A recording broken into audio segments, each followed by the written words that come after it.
I'm Tim Riley, and I teach journalism at Emerson College. And my new book about John Lennon is called Lennon, the Man, the Myth, the Music, the Definitive Biography. You know, when you're a Beatle author, the first question you have to answer is, do we really need another book on the Beatles?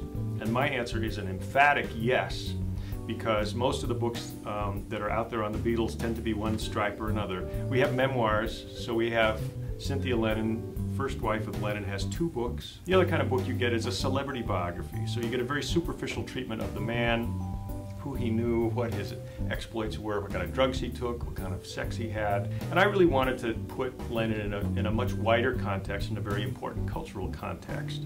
I wanted to talk about why is Lennon our great rock and roll hero, and what was the rock and roll history as he experienced it as a young teenager in Liverpool, and how is that different than us Americans tend to think about rock and roll history. And so I wanted to write a book that would sort of reconcile these 2 ideas, and where do they overlap? What could Britons bring to our understanding of John Lennon, and how can the American understanding of John Lennon enhance the British appreciation of John Lennon? So a lot of people know that he had a troubled childhood.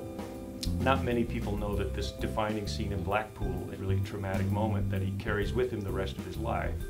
And the more I talked with other Beatles scholars about, you know, when did he write this song and when did he write that song and how might this life incident have affected his songwriting, the more I realized what we really need is a narrative that helps explain how the life influences the work. That is, if we understand his biography better, does it help us appreciate his music better?